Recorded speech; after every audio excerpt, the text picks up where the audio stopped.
अब बात NEET exam में फेल हुए एनटीए की धांधलियों के खिलाफ जी न्यूज की मुहिम की करते हैं, जिसका बड़ा असर हुआ है। आज सुप्रीम कोर्ट ने नीट नतीजों में ग्रेस मार्क्स को लेकर हुई धांधली पर अपना फैसला सुनाया है। इस फैसले में 3 बड़ी बातें हैं।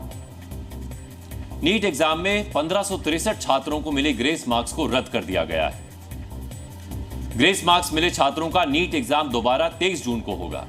30 जून को रिजल्ट आएगा। ग्रेस मार्क्स पाने वाले जो छात्र दोबारा परीक्षा नहीं देंगे, उन्हें बिना ग्रेस मार्क्स की मार्कशीट दी जाएगी।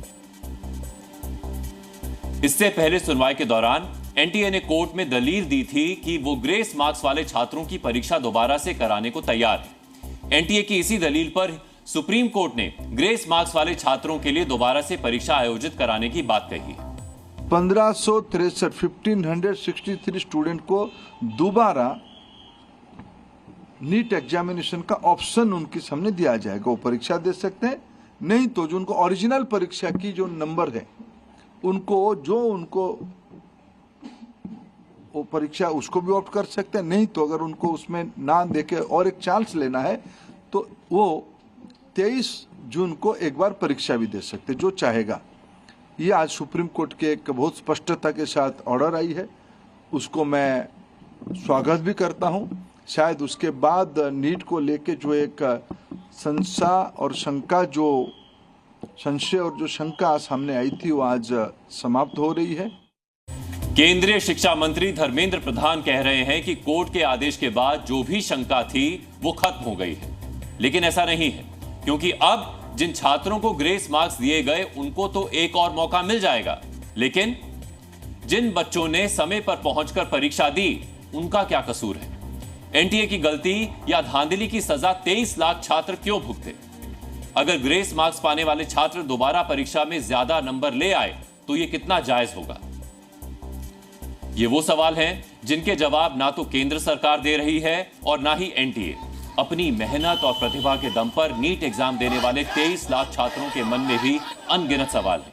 वो ग्रेस मार्क्स पाने वाले छात्रों के दोबारा एग्जाम के फैसले को समझ नहीं पा रहे हैं, क्योंकि 1563 छात्रों के दोबारा एग्जाम का मतलब है कि इन 1563 छात्रों का रिजल्ट दोबारा जारी होगा। 1563 छात्रों की रैंकिंग में भी बदलाव होगा और इससे बाकी छात्रों की रैंकिंग में भी बदलाव होगा। तो ऐसे में अगर ग्रेस मार्क्स मिलने वाले छात्रों ने दोबारा आयोजित हुई परीक्षा में बेहतर प्रदर्शन किया और जिन छात्रों को यह परीक्षा दोबारा देने का मौका नहीं मिल रहा है उनसे भी ज्यादा नंबर ले आए, तो क्या यह गलत नहीं होगा?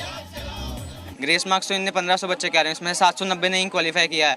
क्वालिफाई मतलब 164 से ऊपर मार्क्स, तो 600 650 से ऊपर तो 50 बच्चे होंगे, तो इससे कुछ फ़ायदा नहीं होगा। ये डिस्ट्रैक्शन ये है ताकि पेपर लीक से मुद्दा हटे। हम लोगों को तो कोई फ़ायदा नहीं हुआ है, क्योंकि मैंने इस साल नीट का एग्ज़ाम दिया था, मेरे 626 मार्क्स आए हैं, जिसमें मेरी 52,000 रैंक है, तो और कट ऑफ जो है वो 660 तक गई है। अगर ये 1563 बच्चों को हटा भी देते हैं उसमें से, जिसमें इन्होंने बस यही बोला कि 790 बच्चों ने क्वालिफाई किया है, तो सर मेरी रैंक के ऊपर तो कोई फ़र्क नहीं पड़ेगा। 660 से 655 चली जाएगी, कट ऑफ 650 चली जाएगी। मेरा 593 मार्क्स है, 88,000 है। अब पिछली बार 583 पे 38,000 रैंक गई थी और वो महाराष्ट्र में 583 लास्ट क्लोजिंग था, तो 593 पे तो मिल ही जाना चाहिए था इस बार, तो इस बार मिल नहीं रहा है कॉलेज। 1563 बच्चों का होगा तो बस इतना रैंक होगा, लेकिन जो 600 वाले बच्चे उनका क्या होगा? उनको तो तभी MBBS की सीट नहीं मिलेगी। जो 650 के ऊपर उनको मिल जाएगा, लेकिन जो नीचे वाले बच्चे उनको तो नहीं मिलेगा, तो उनको इंसाफ नहीं मिल पाएगा ना। मुझे नहीं लगता कि कोई कंक्लूजन आया है, क्योंकि ग्रेस मार्क्स आप अगर हटा भी दोगे तो वो 1563 बच्चों के आप हटा रहे हो, तो रैंकिंग वो कितना इफेक्ट कर पाएगा?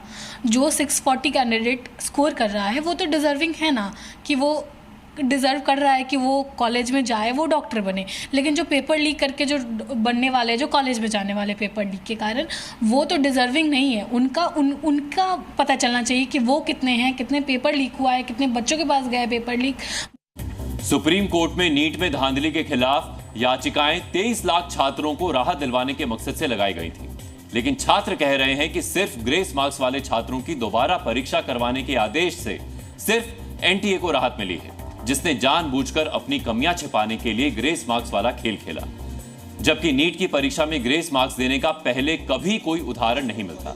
इसको लेकर एनटीए की मंशा पर 3 सवाल उठते हैं।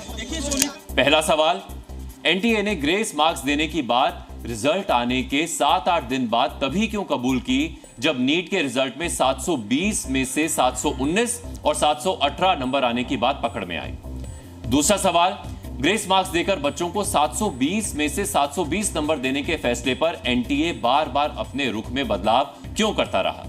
और तीसरा सवाल, क्या एनटीए अपनी गलती छिपाने के लिए ग्रेस मार्क्स वाले छात्रों को मौका दे रहा है? सुप्रीम कोर्ट में ग्रेस मार्क्स के खिलाफ याचिका लगाने वाले फिजिक्स वाला के अलख पांडे सुप्रीम कोर्ट के फैसले से अपनी असहमति जता रहे हैं। एनटीए ने ये चीज़ पूरी तरह से एग्री की कि जो ग्रेस नंबर 1563 स्टूडेंट्स को दिए थे वो पूरी तरह से उन्होंने एग्री किया कि बच्चों के अंदर डिससेटिस्फैक्शन लेके आया और कहीं ना कहीं ये गलत था। तो काफ़ी लंबे समय से हम लोग ये लड़ाई लड़ रहे थे कि पहली बार ग्रेस नंबर क्यों ले आए, पहले क्यों नहीं आए। तो उन्होंने खुद एग्री कर लिया कि ग्रेस नंबर का कॉन्सेप्ट नहीं चलेगा। बट अभी भी 2 मुद्दे इसके अंदर ओपन रह गए। पहला, वो बच्चे जो माननीय हाईकोर्ट नहीं पहुंच पाए थे कि उनका समय का नुकसान हुआ है, उनको तो यहाँ पे कोई ऑप्शन नहीं मिला। सिर्फ उन्हीं बच्चों को री-नीट का एग्ज़ाम मिल गया दूसरी बार जो माननीय हाईकोर्ट पहुँचे थे, जिनका समय का नुकसान है, जिनको ग्रेस नंबर। तो बाकी लोग के लिए कोई विंडो नहीं खुली है। तो यहाँ पे एक चीज़ है जो फेयर नहीं लग रही है।